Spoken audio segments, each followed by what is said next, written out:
الحمد لله رب العالمين والصلاة والسلام على سيد المرسلين وإمام المتقين وقائد الغر المحجلين وعلى آله وصحابته والتابعين وتابعيهم بإحسان إلى يوم الدين أما بعد mbokki jullit yi ñu ngi leen di nuyu kenn ku nekk ci yéen di leen wax asalaamaaleykum wa rahmatullahi taala wa barakaatuh. Assalamu alaikum, frères et sœurs musulmans, nous vous saluons pour la plus belle des expressions du salut, qui est que la paix de Allah subhanahu wa ta'ala soit sur vous.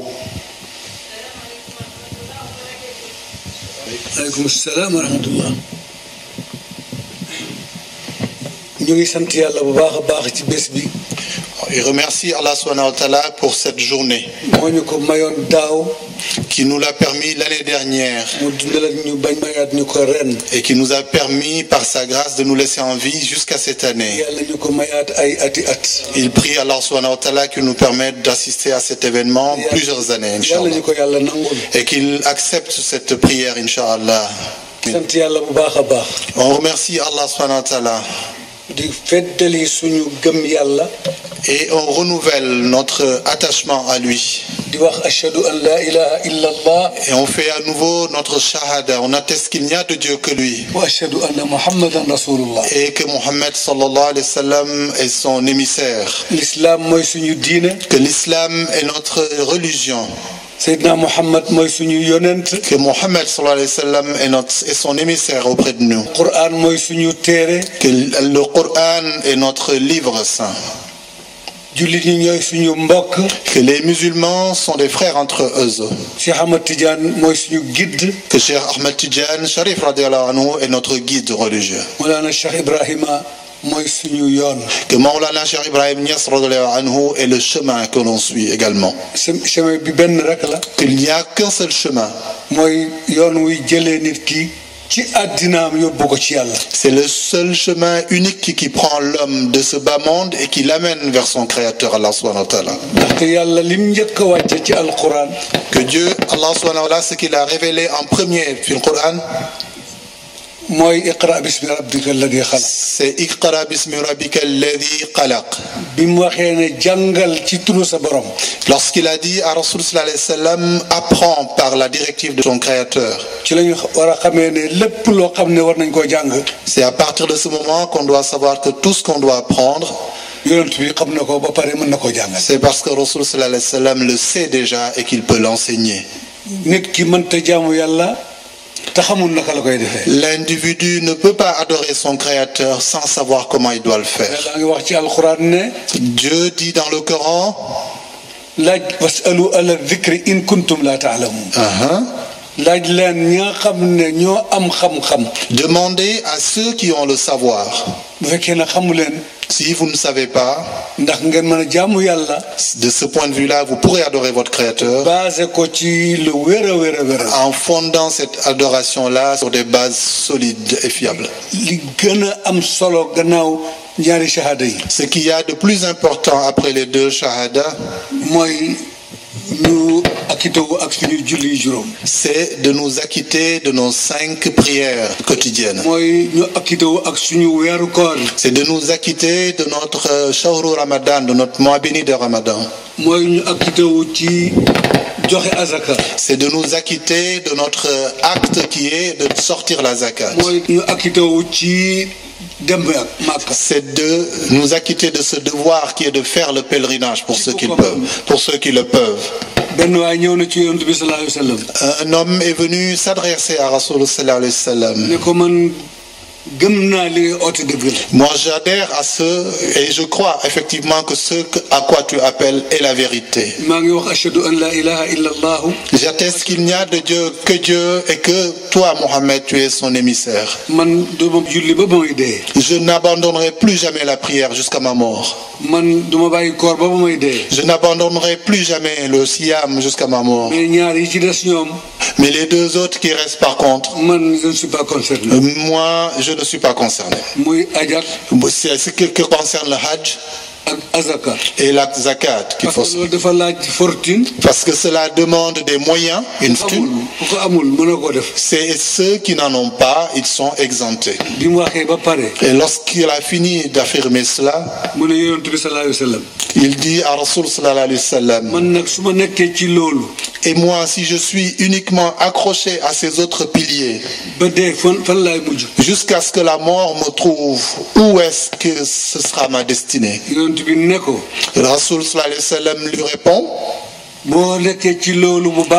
si tu restes en cela pour de bon, je te rajoute 3 choses en plus. La première de ces choses-là, ne regarde jamais une personne avec mépris. Ne laisse pas la rancœur ou le mauvais esprit gagner ton cœur. Et tout ce que tu feras comme mauvaise œuvre, demande la repentance auprès de ton Seigneur. Si tu mets ensemble ces 3 recommandations plus les autres, c'est moi qui te prends et qui te mène au paradis, Inch'Allah. Donc, Rasoul sallallahu alayhi wa sallam a dit dans un hadith certain, il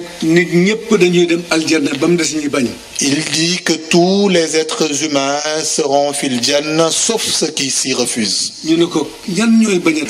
Alors ils lui disent, Ya Rasoul, qui peut refuser d'aller fil Jannah? Il dit que ceux qui le suivront seront ceux qui veulent aller au paradis, et ceux qui refuseront de le suivre seront ceux qui veulent suivre l'autre chemin. Avant de le suivre, on doit savoir ce pourquoi on le suit. On doit savoir comment faire le wudu. On doit savoir comment faire notre siyam. On doit savoir comment sortir notre zakat.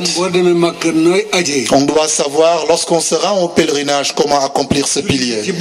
La prière en elle-même, avant de l'accomplir, il faut la connaître. Donc tout cela est précédé par le savoir. À ce moment-là, l'action qui suivra sera une belle action. Le prophète Mohammed sallallahu alayhi wa sallam, un homme est venu le trouver à la mosquée. Il fit une prière très rapide. Rasoul sallallahu alayhi wa sallam l'appela vers lui. Il lui recommanda d'aller reprendre sa prière. Il reprend la prière, il la fit si rapidement. La troisième fois, de même. Rasoul sallallahu alayhi wa sallam lui dit, tu n'as pas accompli une prière. Il lui dit, c'est ce que je sais faire. Alors il lui dit, apprends. Il lui dit, c'est la quête du savoir qui fera que nos dévotions seront fondées sur du solide. Dieu a écrit tout sur son Coran. Et tout ce qu'il a écrit, Rasoul sallallahu alayhi wa sallam l'a éclairé.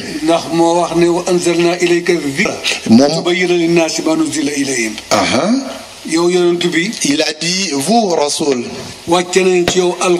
nous avons révélé et descendu à travers vous un livre, le Coran, pour que vous puissiez éclairer les gens ce dont j'attends d'eux. Dieu, Allah subhanahu wa ta'ala, ce qu'il attend de nous, c'est une seule chose, c'est que l'on soit des esclaves. Un esclave ne revendique pas. On exécute ce que le maître vous demande de faire. S'il veut, il agrée. S'il lui agrée, il n'agrée pas notre adoration. Le prophète Mohammed sallallahu alayhi wa sallam dit, un homme peut être à la mosquée avec d'autres gens, faire sa salat en même temps qu'eux. À la sortie de la mosquée, les anges lui jettent sa prière devant les yeux. Parce que la prière n'a pas été faite avec toute l'attention qu'il fallait.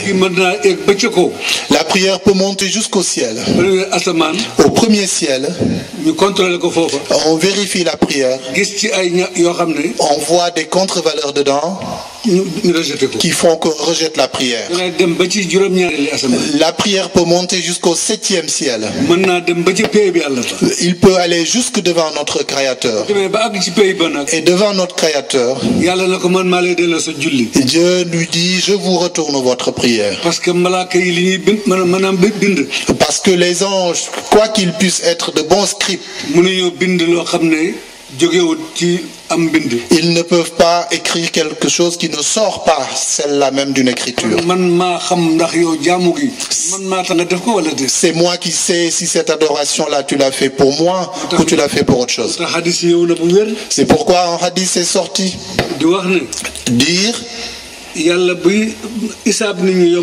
lorsque notre Créateur va mesurer, un individu se présentera à lui fait qu'il aura accompli énormément d'adoration, et notre Créateur lui dira que tu n'as rien par devant moi. Moi je n'ai jamais raté la prière, je n'ai jamais raté de siyam, je n'ai jamais arrêté de donner la zakat, et moi je faisais mes pèlerinages. Demande à ses amis, demande à mes amis. Et c'est pourquoi alors Rasoul sallallahu alayhi wa sallam lui dit, eh ben, demande à ces gens-là. C'est Dieu, notre Créateur. Quand tu le faisais pour les gens. Et tu ne le faisais pas donc pour moi. Et je ne paye pas, je ne récompense pas, je ne rétribue pas une chose qui n'a pas été faite pour moi. Dieu amènera un individu fil yawm al-qiyam. Un jour, je mourrais de soif, je t'ai demandé à boire et tu ne m'as pas abreuvé. À toi, mon Créateur, peux-tu avoir besoin d'être abreuvé? Ne te souviens-tu pas qu'un jour, un de mes créatures s'est présenté à toi, mourant de soif, et tu as refusé de l'abreuver? Ne sais-tu pas que si tu l'avais abreuvé, ce serait moi que tu aurais directement abreuvé? Donc, accomplir un échange avec notre Créateur, c'est quelque chose de facile, mais aussi difficile en même temps. Parce qu'on ne peut pas, on ne peut jamais faire quelque chose qui soit à sa véritable hauteur. Notre émissaire Mohammed sallallahu alayhi wa sallam, un jour chez notre maman Saïda Aïcha radiallahu ta'ala, il priait jusqu'à ce que ses jambes commencent à enfler.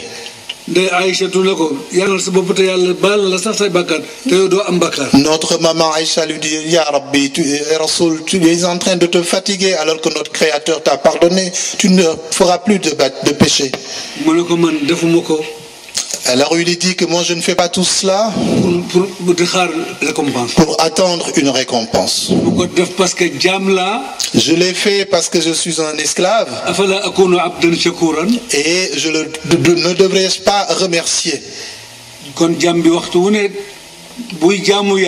Donc l'adorateur, chaque fois qu'il adore son Créateur, tant qu'il ne sent pas que ce qu'il est en train de faire comme acte, c'est un remerciement à notre Créateur, le prophète Moussa alayhi salam,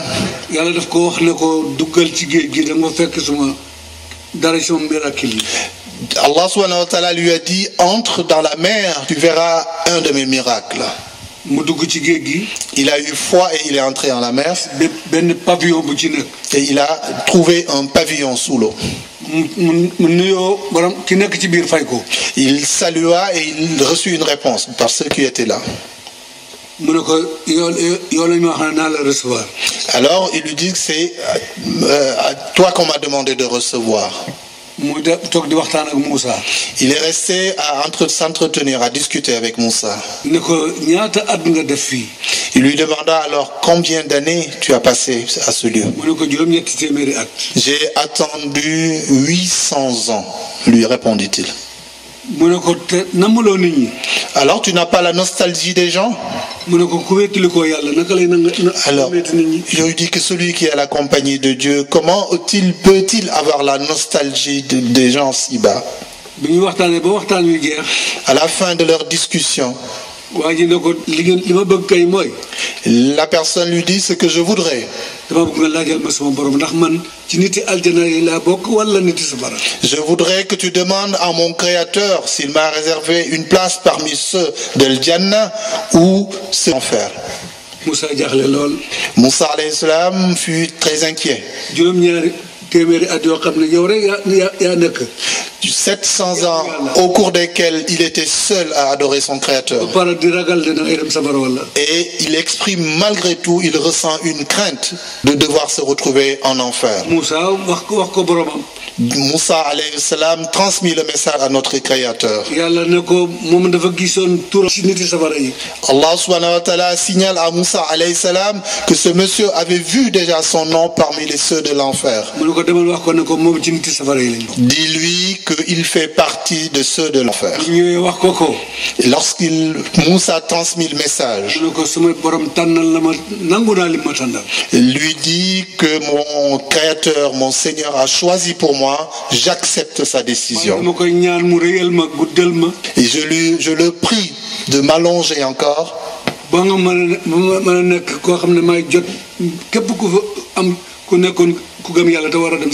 et lui dit de me permettre encore de continuer à l'adorer, de sorte que je sois celui grâce à qui tous ceux qui devaient aller en enfer y échapperont par ma prière.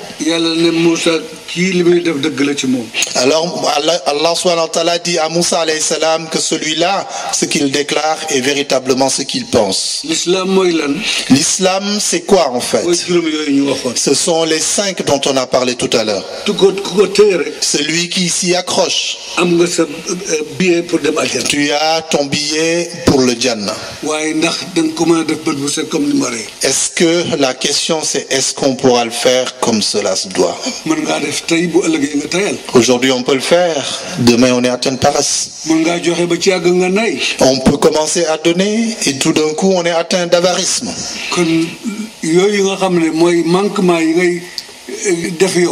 Donc ce qui fait que ces petits manquements là, comment pourrait-on les combler? C'est pourquoi notre guide, Cheikh Ahmed Tidjani Sharif radiallahu anhu, nous a choisi des actes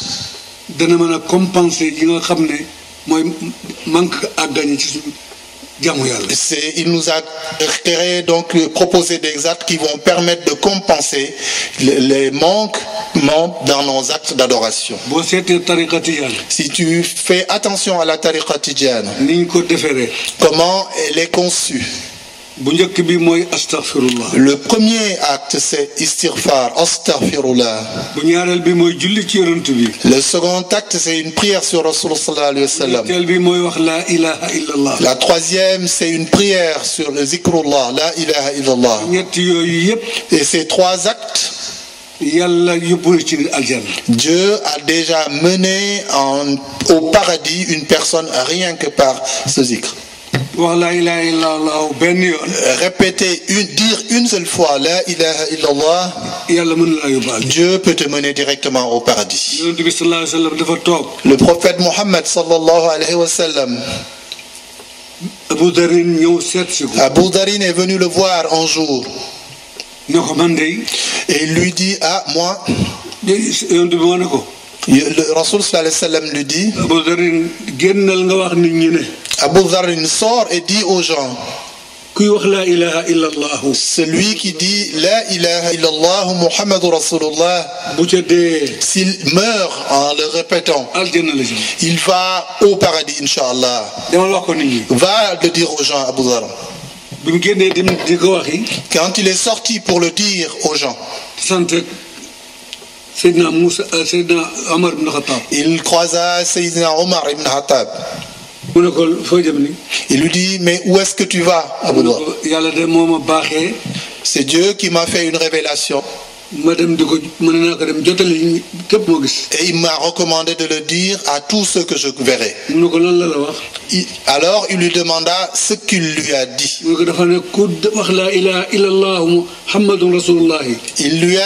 Il m'a demandé de dire que tous ceux qui diront La ilaha illallah Muhammadur Rasulullah, ils iront au paradis, Inch'Allah. Sayyidina Omar le prit par le collet. Il le ramena jusqu'à Rasul sallallahu alayhi wa sallam. Il lui dit, Rasul sallallahu alayhi wa sallam, est-ce vous qui avez dit ce que vient de dire ce disciple? Il lui dit, oui, c'est moi qui l'ai dit. Alors, il lui dit, sais-tu que l'islam est une nouvelle religion?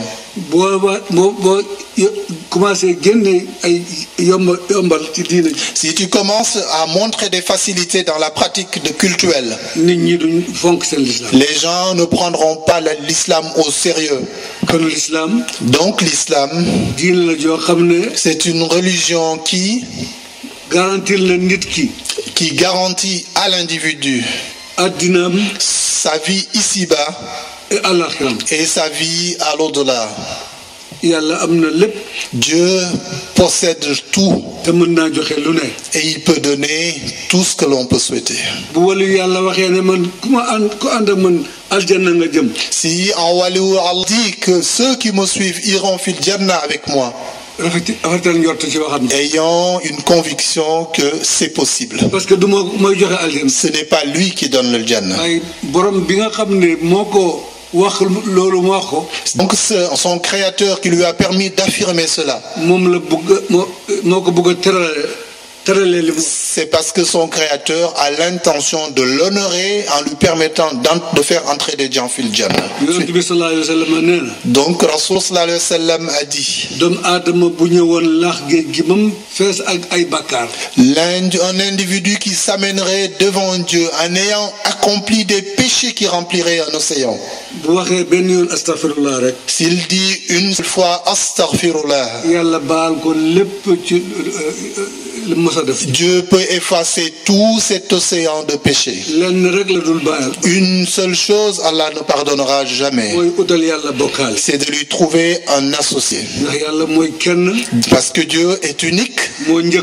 Il est le premier, il est le dernier, il est l'apparent, il est le caché, il était là avant tout et il sera là quand tout aura disparu. Et même s'il est là, même si nous sommes là et on montre qu'on est là et que Dieu nous dit qu'il n'y a que lui qui est là, on doit regarder à travers nous-mêmes. Qu'est-ce qu'on tient comme parole véridique? Notre parole, comme nous sommes là, ou la parole d'Allah qui dit qu'il n'y a que lui qui existe? Donc nous devons retenir qu'il n'y a que lui. Donc nous, disciples, nous, esclaves d'Allah subhanahu wa ta'ala, nous devons nous en souvenir de tout temps. Au moment de nous restaurer et se souvenir d'Allah subhanahu wa ta'ala. Quand on aura dit Bismillahirrahmanirrahim, Allah subhanahu wa ta'ala gratifie cette nourriture. Un individu est venu, on lui présenta une grande assiette comme devant un nias. Et il se mit à manger. Et au moment où il se mit vraiment à manger, il avait oublié de dire Bismillah, mais pas comme les nias, eux ils disent toujours.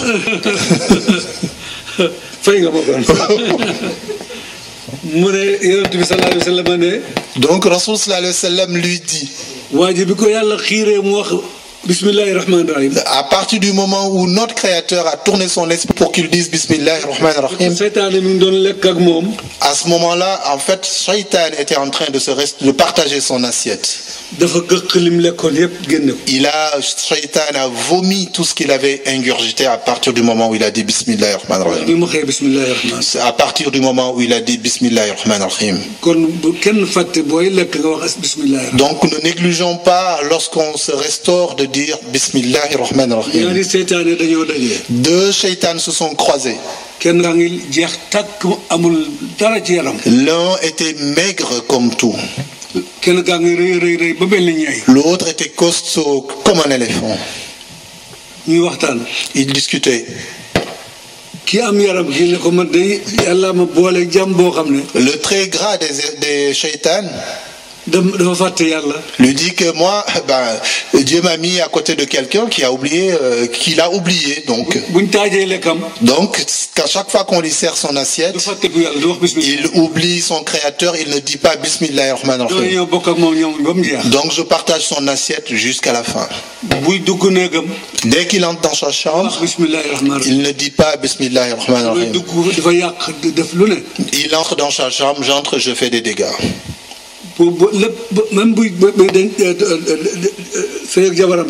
Même lorsqu'il a compris son devoir conjugal avec son épouse, il ne dit pas Bismillahirrahmanirrahim. Ah, donc ce gars-là, il me fatigue vraiment. L'autre lui dit, l'autre shaitan, moi je suis tout l'opposé de ce que tu vis. Moi, mon créateur m'a mis en relation avec un individu qui il ne fait rien sans dire Bismillahirrahmanirrahim. Et chaque fois qu'il dit, je prends la clé. Et c'est pourquoi je meurs de faim. C'est pourquoi je maigris. Chaque fois qu'il se remémore d'Allah subhanahu wa ta'ala, il me rabaisse, il laisse. Il lui dit, moi j'ai une chance, moi le mien il ne se souvient pas d'Allah.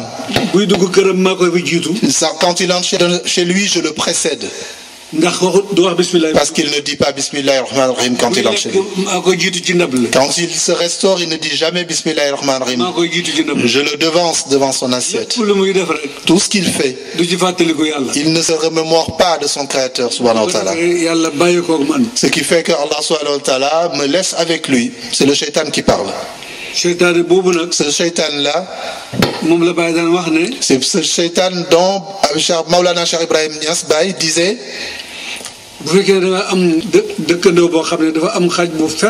si tu as un voisin qui a un chien méchant et que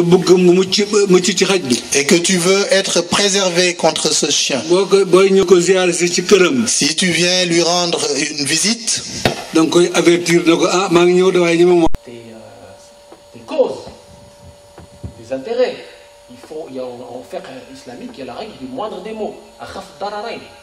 Si vous avez deux candidats, l'un qui va dans l'intérêt des musulmans dans la région, l'autre qui va contre, vous êtes obligé de vous mettre sur celui-là. C'est pas parce que vous êtes d'accord avec lui à son non, c'est juste pour une question de bon sens, d'intérêt pour l'islam et les musulmans, de protection de notre cause, de nos intérêts, etc. Et on voit l'absence des musulmans dans pas mal de domaines, on porte des préjudices à notre existence même, et à nos valeurs, et à nos principes. Un autre exemple aussi, quand je vois des personnes qui refusent, enfin, on avait un élève brillant qu'on a suivi, il est arrivé à l'école de médecine, il a dit oui mais la médecine c'est haram. Et qui vous a dit ça? Ah mais je vais être dans la mixité, je vais peut-être soigner des femmes. Mais ça ne va pas, vous vous privez de médecine. Oui, privé de médecine. Pareil, l'avocat. On avait un frère qui a refusé de devenir avocat. Mais qui va défendre les causes des musulmans? On va encore appeler Jacques et François. Pourquoi nous n'avons pas d'avocats musulmans? C'est pas normal. Donc il y a un vrai problème aujourd'hui de compréhension de l'islam. C'est ça que j'appelle la modération, l'équilibre, le respect du contexte. Quand vous voyez des jeunes qui veulent s'exclure de la société, qui ne veulent plus travailler, ils veulent rester chez eux ou rester en retraite perpétuelle à la mosquée et être au crochet de la société, se nourrir par les subventions comme les assédiques, etc. Ils refusaient de travailler soi-disant sous prétexte qu'ils vont travailler pour des non-musulmans. Le prophète lui-même, il s'appelle Bukhari,